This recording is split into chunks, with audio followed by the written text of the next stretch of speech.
if we persistently, pervasively, and precisely strike Russia on Crimea, if we cut the land bridge as they are approaching the ability to do, and if we use a weapon to continually deny the Kerch Strait Bridge, then Russia will fold in Crimea.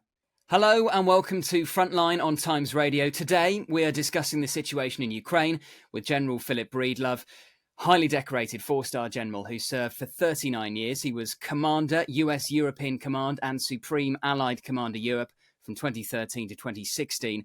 Philip Breedlove, as ever, thank you for joining us on Frontline. It's good to be back with you, James. I want to start by asking actually about the situation in the Middle East. We are going to come on to the specifics of the war in Ukraine in a moment, but given what has been happening and the world's attention being on Israel and Gaza for the past fortnight or so, to what extent will Vladimir Putin be relishing events in the Middle East? Well, I think he couldn't be happier. I think he sees that this is, one, diverting America's attention. And I'm sure you're watching that he launched a pretty good size offensive in the north, which, by the way, has been pretty summarily stopped now at great expense to Russia. So I think he's happy that our attention is diverted. And secondarily, I'm sure that he's hoping that the material draw in Israel will divert capabilities away from the fight in Ukraine. Well, let's come on to the situation in Ukraine at the moment. Fighting continues in the east and the south of Ukraine. Ukrainian troops have crossed the Dnipro, and a Russian offensive at Andriivka seems to have stalled. What is your analysis of Kyiv's offensive so far? Of Kyiv's offensive. Okay, so there were a lot of people at the beginning of this whole counteroffensive that really had a wrong-minded vision of what it was going to be. They were expecting, rapiers in the air and flags in the breeze and this headlong charge, et cetera, et cetera. And what we, who have watched these things for most of our lives, understood was that it was going to be a hard slog. And Russia had a lot of time to prepare for this offensive. And let's remember the largest tank battle in history at Kursk. What killed most of the German tanks? Mines and things associated with mines and pinning down tanks in the mines so they could be shot. And so what did Russia do in Ukraine? One of the most heavily mined pieces of terrain ever in the history of our world now, because that's how Russia wants to defend. And so the offensive has taken some more time than many had hoped. But if you really look at what they've been able to do, it's quite astounding that they are making progress. They are making progress towards cutting the land bridge in the south. They are making progress, as you just pointed out, now over the river and into an area where they can be much more offensive. And they have defeated or at least stopped that Russian offensive in the north that you mentioned. So I would say this: no, we're not meeting the expectations of those who had unrealistic expectations, but they are advancing. And it's still a very costly maneuver. And so I think more than ever, it's absolutely important that we get what Ukraine needs to them. And I hope we'll talk more about that in the rest of the program. We certainly will. I just want to ask you a bit more about the Dnipro River and the significance of that in this conflict. Ukraine seemed to have successfully crossed the river and held on to some territory. How important is that? It's incredibly important because it's a place that Russia didn't anticipate that something like this would happen. And many believe that this will provide a much quicker avenue to get more deeply into Russian-held Ukrainian territory. And once you can get armored forces into the rear of Russia's working area, they can be extremely destructive. We also know that Ukraine have had success recently targeting Russian bases in Russian-occupied territory. How important would you say that is? Just tie that into the wider counteroffensive. Well, it's extremely important. Everybody looks at this counteroffensive as just what's going on the ground. Look at what Ukraine, who has no capital Navy ships, look at what they've done to the Russian Black Fleet. This is a part of the counteroffensive. Russia has had to move most of its capital assets to the rear in the Black Sea and only leaving behind those that they must now on Crimea because they are vulnerable on Crimea, because Ukraine is demonstrating that without a capital fleet, they are able to attack and inflict great damage on ships in that forward area. So things are going very well in the nautical part of this counteroffensive. Then let's think about that Ukraine has, as we said, begun to make progress and pretty soon will be within range where they can hold all of the land bridge into Crimea at risk. Maybe not cutting the land bridge before the winter comes, but at least getting close enough with artillery so that Russia cannot move up and down that land bridge. And that makes a big difference about what can go into and out of Crimea. And as you said, Ukraine has been doing some really interesting things with drones, repurposing S-300s, et cetera, and they've started to strike Russia in Ukrainian-held land, and some say possibly even into Russia. And now the United States, while it has sort of, once again, sort of creeped forward, has given Ukraine a version of the ATACMS missile that has allowed Ukraine to strike very precisely at some softer targets inside of Russia, some believing destroying a pretty large number of helicopters in the last two strikes. It's important to note, though, that the United States, in its way, and these are not my words, but I steal them from someone else, we call it creeping incrementalism. We have been pushing very hard for the United States to take that policy step and provide ATACMS to Ukraine. So what did the United States do? They chose an older, shorter range variant with a limited warhead, and that's what we first gave them. But to the great credit of the Ukrainians, even though they were given a short range version with a cluster munition warhead vice a unitary high explosive warhead, they have figured out the right kinds of targets to use these munitions on. These are very, very good military thinkers, and they have used the limited version, the older limited version of the ATACMS that we gave them to great effect. It's time now for the West to put more pressure on Washington to give them the ATACMS they truly need, and to keep putting pressure on the UK and Germany and others to give their long-range capabilities to Ukraine as well. I have said more than once, and I still believe it, the way to change this war is to change it first in Crimea. And to do that, we need, I call it the 3 Ps. We need to bring Crimea under persistent, pervasive, and precise fires. Persistent meaning keep firing, not a little volley and then quit. Pervasive meaning strike all the military targets. And precise, use those weapons that can limit the effect to the Russian military on Crimea. If we can do persistent, pervasive, precise fires into Crimea, this will change Russia's ability to stay on Crimea, and that will change the war.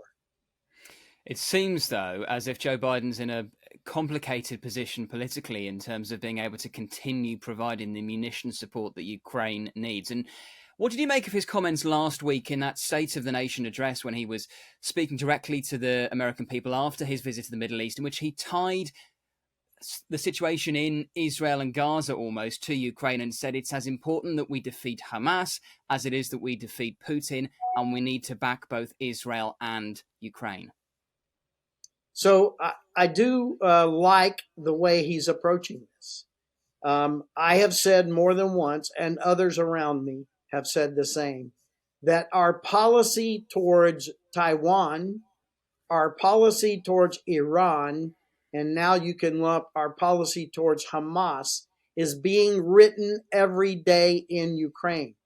If the West and if the United States stands up to these kinds of regimes and terror actions and makes a strong, straight statement, this is something that the world will take notice of. We sent a really bad message in the way we retreated from Afghanistan. It was a disorderly, ugly retreat. And if it were not for the heroic actions of some of our air crews and Marines and others, that thing would have been a real mess. It was already a big mess. And we need to send a clear message of American commitment and American capability. And I would add to that Western commitment and Western capabilities to the world. It starts in Ukraine, and now it has to stand in Israel. I want to come on to the wider geopolitical implications in a moment. You mentioned it a short time ago about the winter conditions, and obviously the temperatures are really beginning to drop now in Ukraine. Which side would you say is better prepared for the winter? Well, if you look at last winter, the Russians suffered. The Russian logistic capability to forward supply its troops is not very good.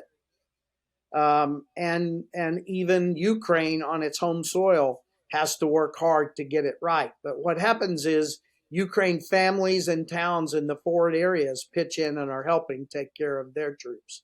They certainly are not helping the Russians.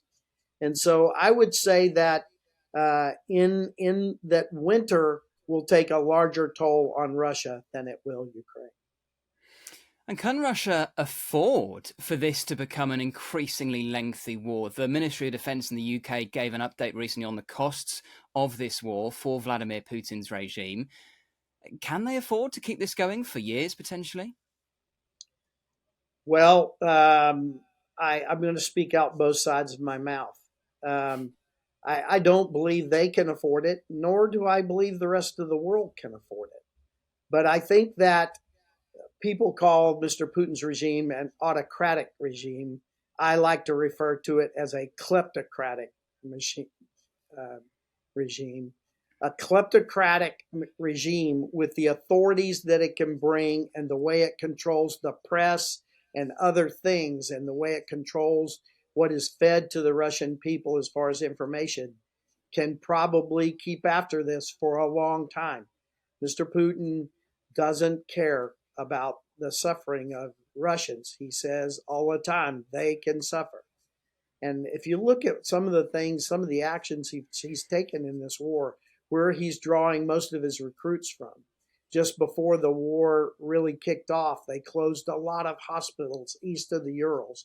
All these things to save money for the effort.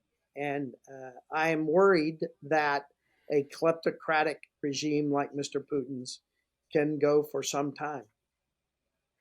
It does seem, though, as if throughout this conflict, Vladimir Putin has attempted to make the economic cost be felt on both sides. And recently, the Ukrainian energy company DTEK posted on X saying their warehouses have been hit by Russian shelling. Are we likely to see Russia continue their strategy of targeting Ukrainian energy infrastructure? Yes. Mr. Putin is focused on destroying Ukraine now and then rebuilding it as a part of his regime. We've seen, I mean, if you look at the pictures of some of the areas that have been destroyed, Mariupol, looks like something out of Dresden or out of Nagasaki.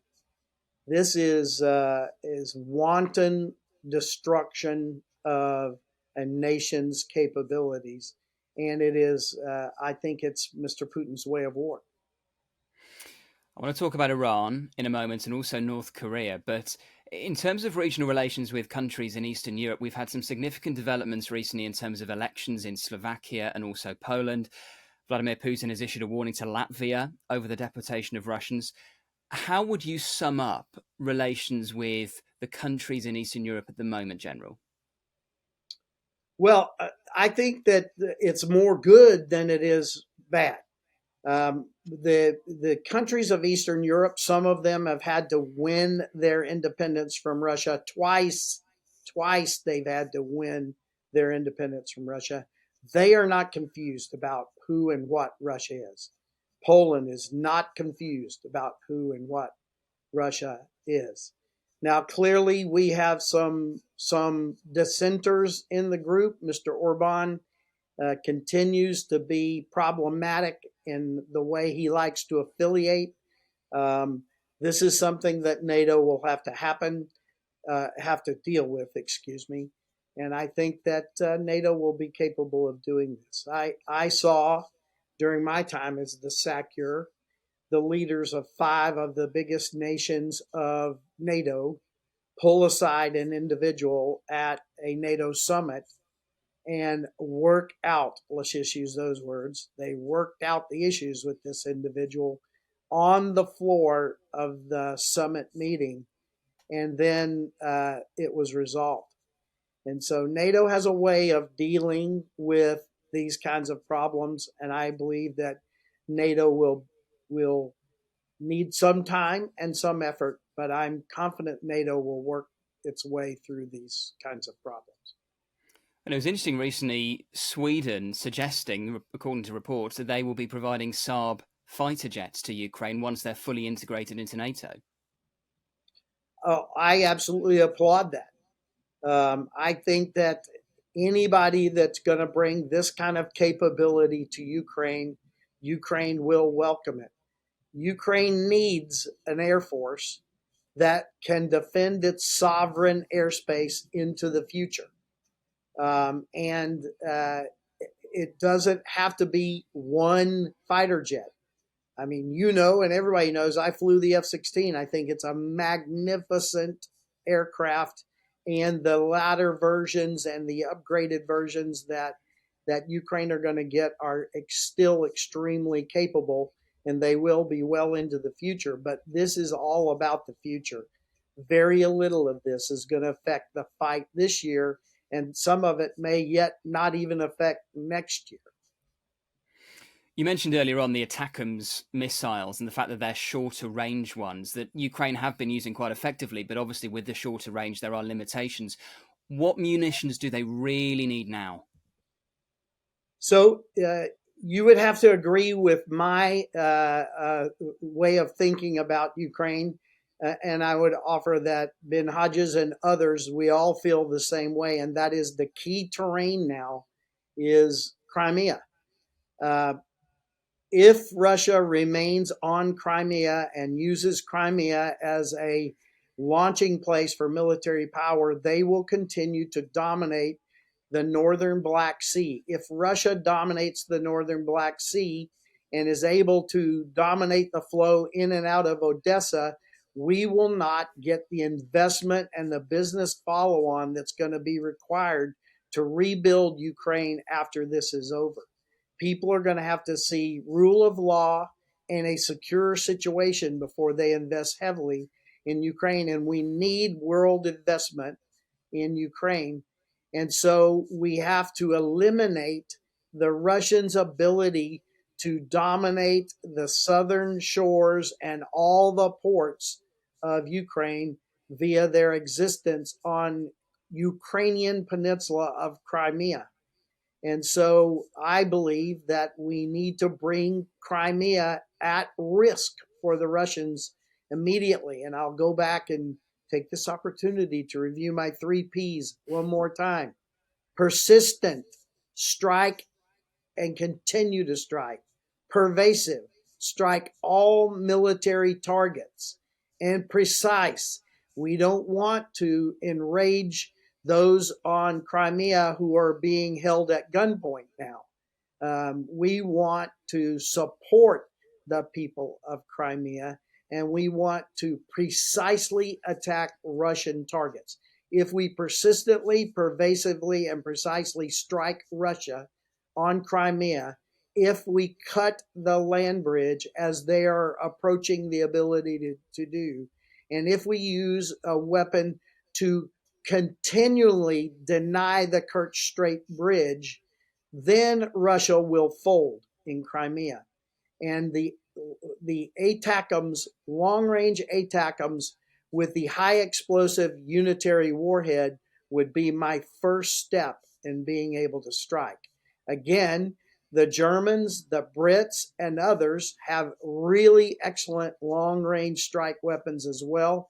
And it would be good to see them follow the U.S. example and bring this firepower to Ukraine.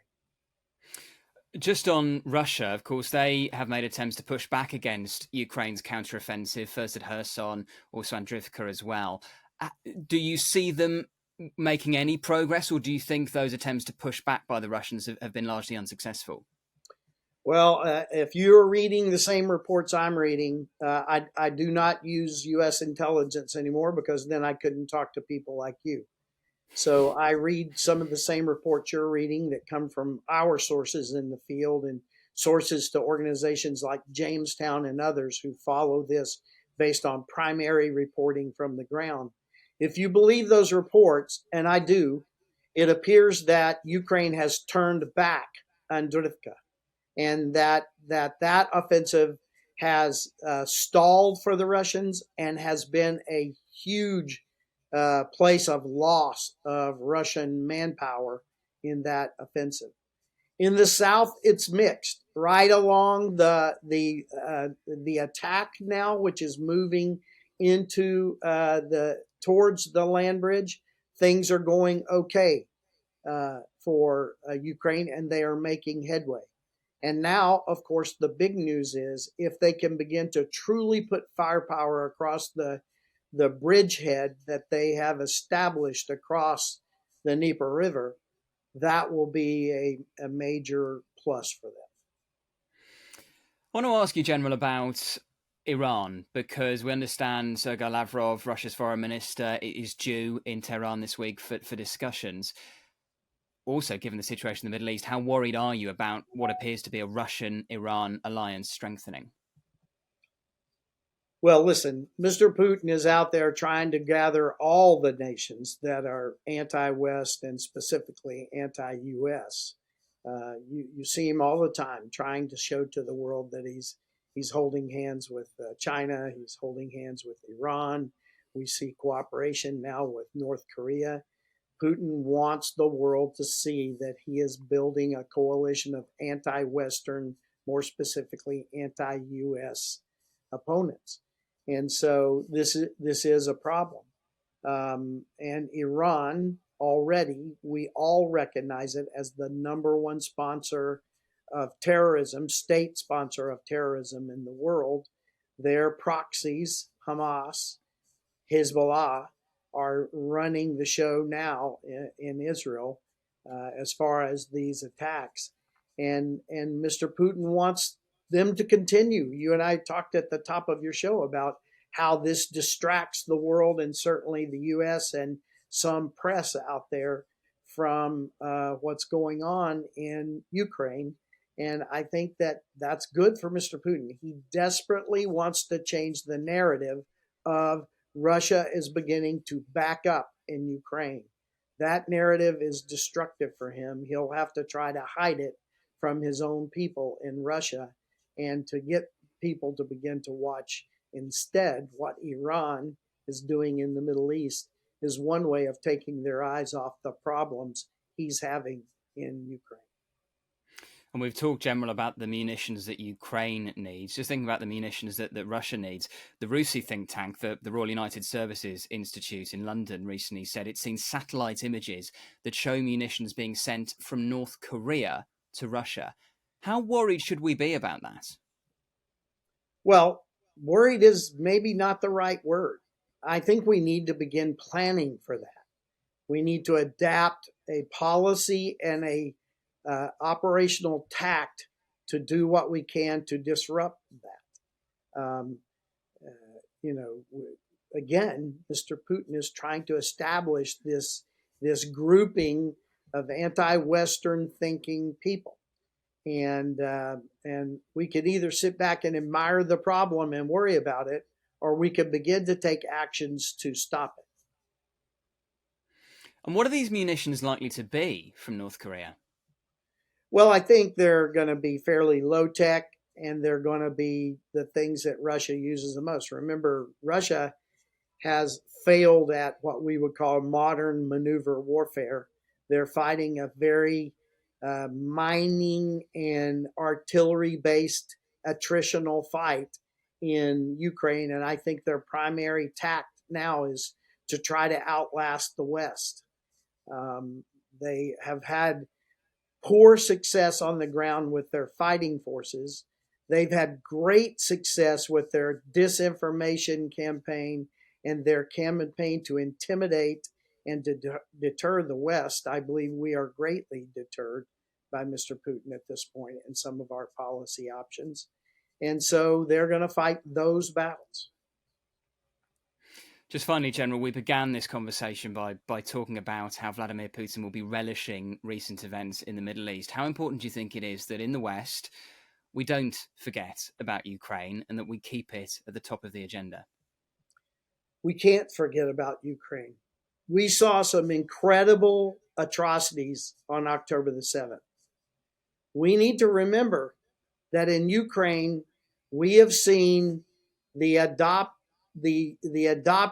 of rape, of torture, of kidnapping, of murder. We've seen this adopted as a new way of war by Mr. Putin and his armies. He condones it.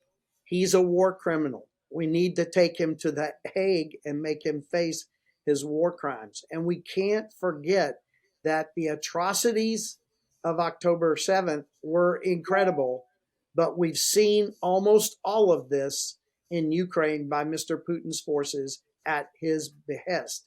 We can't forget that. The world has to make him accountable for his actions in Ukraine. General Philip Breedlove, we always appreciate your insight and analysis. Thank you for joining us on Frontline. Thank you. Good to talk to you again, James.